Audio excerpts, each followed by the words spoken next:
চৈতন্য দেবের বিভিন্ন লীলা এই গঙ্গা দেবীর মধ্যে করেন। গঙ্গার উপরে চৈতন্যদেব বিভিন্ন লীলা তিনি করেছিলেন এবং গঙ্গা দেবী কৃষ্ণের বাল্যলীলা থেকে বঞ্চিত হলেন। এই গঙ্গা দেবী কৃষ্ণের বাল্যলীলা থেকে বঞ্চিত হয়েছিলেন, কেন সেই লীলা যমুনাতে হচ্ছে, সেই লীলা যমুনাতে হয়েছিল, কিন্তু চৈতন্য দেব লীলা করলেন গঙ্গাতে। কিন্তু চৈতন্যদেব লীলা করলেন গঙ্গাতে এবং তার গঙ্গা অসীম আনন্দ হল। তখন গঙ্গা অসীম আনন্দ হয়েছিল। তো গঙ্গা গেলে এইসব মনে আসে। তখন গঙ্গায় গেলে গুরুজি আমার এইসব মনে আসে।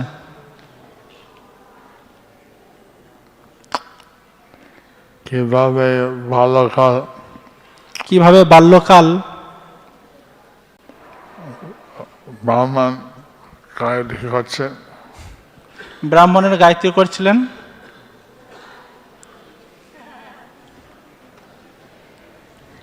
আর চৈতন্যদেব করছে লাভ মেরে। তখন যখন ব্রাহ্মণের গায়ত্রী করছিল তখন চৈতন্যদেব জলে তার কাছে সে লাভ মেরে, কি করছে? আমি গায়ত্রী করছি। ব্রাহ্মণ বলছে কি করছে? আমি গায়ত্রী করছি। আর চার পাঁচ চলে মুখে জল দিয়ে, তখন 4-5 ছেলে তার মুখে জল নিয়ে মুখে ফুঁ করে মারে। আমি গঙ্গার বাবা। তখন মহাপ্রভু বলছে আমি হচ্ছি গঙ্গার বাবা। তখন কানে আঙুল দেয়।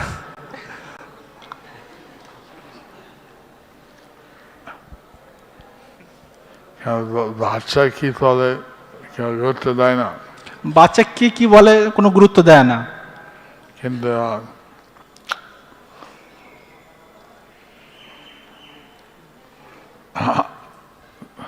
আসলে গঙ্গা মাতা হচ্ছে বিষ্ণু চরণামৃত। আসলে গঙ্গার মাহাত্ম্য হচ্ছে যে বিষ্ণু চরণামৃত। এবং তাই কৃষ্ণ চৈতন্য হচ্ছেন চৈতন্যের মুখ অভিন্ন।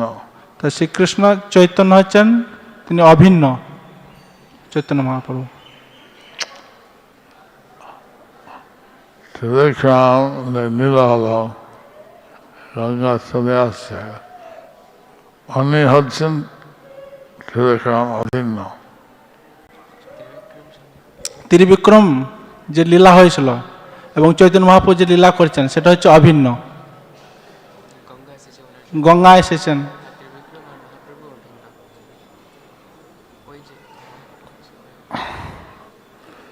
ত্রিবিক্রম আর চৈতন্যদেব অভিন্ন।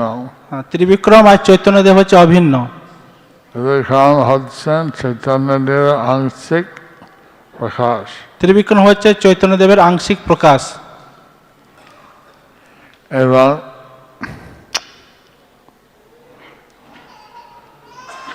সত্যি উনি গঙ্গার বাবা।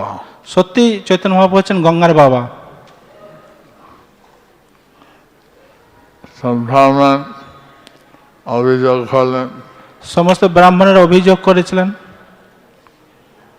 জগন্নাথ মিশ্রের কাছে, জগন্নাথ মিশ্রের কাছে, তোমার ছেলে মহিলা কাপড় পুরুষের কাপড় মহিলার মধ্যে মিশিয়ে দেয়, তোমার ছেলে মহিলার কাপড় পুরুষের কাপড় মহিলার মধ্যে মিশিয়ে দেয়, আমরা গিয়ে কি লজ্জা হয়, গিয়ে আমাদের তখন কাপড় আনতে কি খুব লজ্জা হয়। আর তোমার ছেলে এটা হয় হলে, তোমার ছেলে এটা করে ওটা করে। ঠিক আছে, ছেলেকে শিখবো, হাতে লাঠি নিয়ে এলো। তখন জগন্নাথ মিশ্র ঠিক আছে আমি ছেলেকে শিখাবো, হাতে লাঠি নিয়ে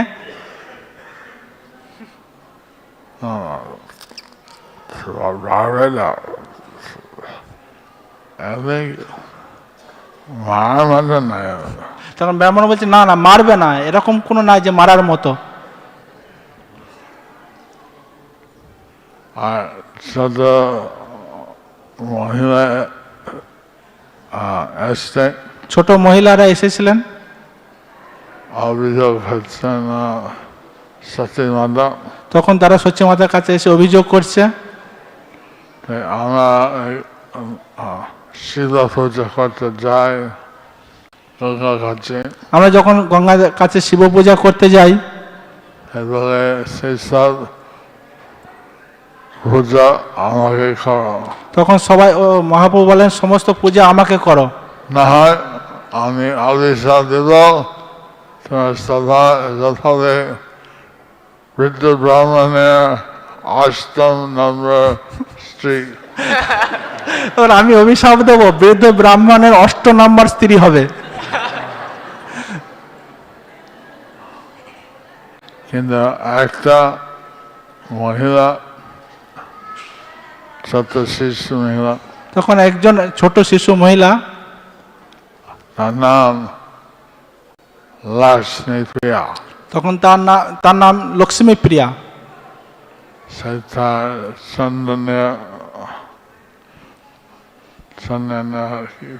চন্দন তার লেপন করছে গায়ে। লক্ষ্মী প্রিয়া তিনি চন্দন লেপন করেছিলেন।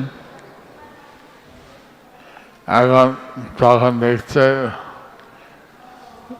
ছোট মহিলা মানে বালিকা গেছে অভিযোগ করতে, তখন তিনি দেখলেন যে ছোট বালিকারা অভিযোগ করতে গেছেন, দেখছে যে জগন্নাথ লাঠি নিয়ে গঙ্গা যাবে, তখন জগন্নাথ মিশ্র একটা লাঠি নিয়ে গঙ্গা ঘাটে যাচ্ছে, পালিয়ে গেছে গঙ্গা, গঙ্গায় পালিয়ে গেছে এবং বলছেন ঋষভরা তোমার বাবা চলে আসছো লাঠি হাতে নিয়ে। তখন তার বন্ধুরা বলছে বিশ্বম্ভর তোমার বাবা লাঠি নিয়ে তোমার কাছে আসছে। তখন বিশ্বম্ভর সব বন্ধুবানকে বলছে, তারপরে ওদের জল ওদের পড়ে গেছে। তখন যখন বন্ধুগণ বিশ্বম্ভরকে বললে তখন বিশ্বম্ভর গঙ্গা থেকে উঠে পালিয়ে গেছে। যে জগন্নাথ রাষ্ট্রে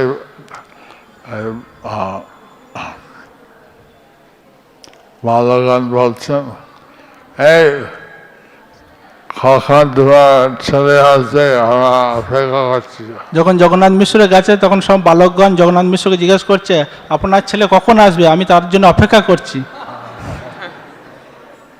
বিষ্ণুরা কখন আসবে এখানে আমরা অপেক্ষা আছি। বিশ্বম্ভর কখন আসবে আমি তার অপেক্ষায় আছি।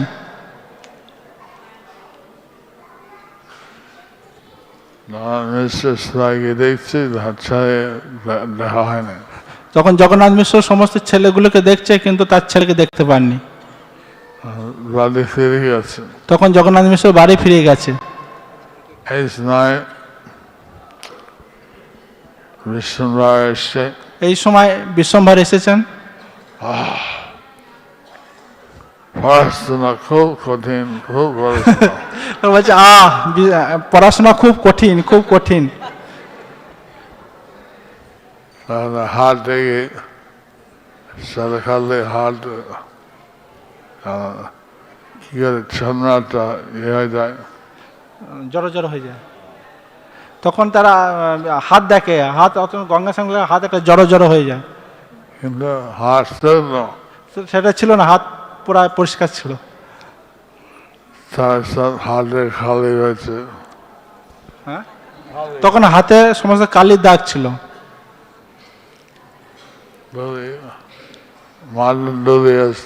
তখন মা এসেছে সত্যি মাতা, আর পড়াশোনা তখন যখন বলছে আর পারছি না, খুব খুব শুকিয়ে গেছে, আমি গঙ্গা স্নান করে আসি। তখন বলছে খুব শুকিয়ে গেছে, আমি একটু গঙ্গায় স্নান করে আসি।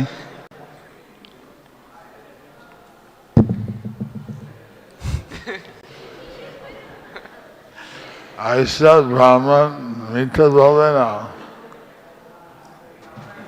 তখন জগন্নাথ মিশ্র চিন্তা করছে এসব ব্রাহ্মণেরা তো মিথ্যা বলবে না।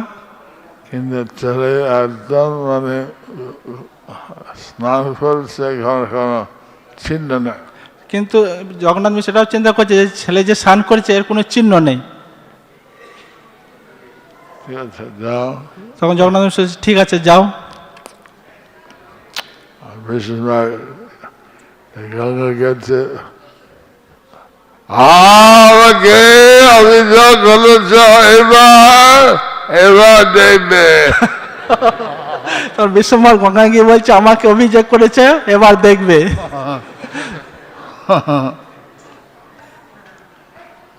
এইসব আনন্দের লীলা। এইসব আনন্দের লীলা। কোনো প্রশ্ন? কোনো প্রশ্ন? আপনি বলছেন গঙ্গার জল হচ্ছে বিষ্ণুর চরণামৃত, গঙ্গার জল হচ্ছে বিষ্ণুর চরণামৃত, তা গঙ্গার জলের চরণামৃত তো পা দেওয়া যায় না, তাহলে আমরা কিভাবে স্নান করব? এই জন্য জলে প্রবেশ করার আগে মাথা দিতে হয়। এই জন্য গঙ্গা জলে প্রবেশ করার আগে জল নিয়ে মাথায় দিতে হয়।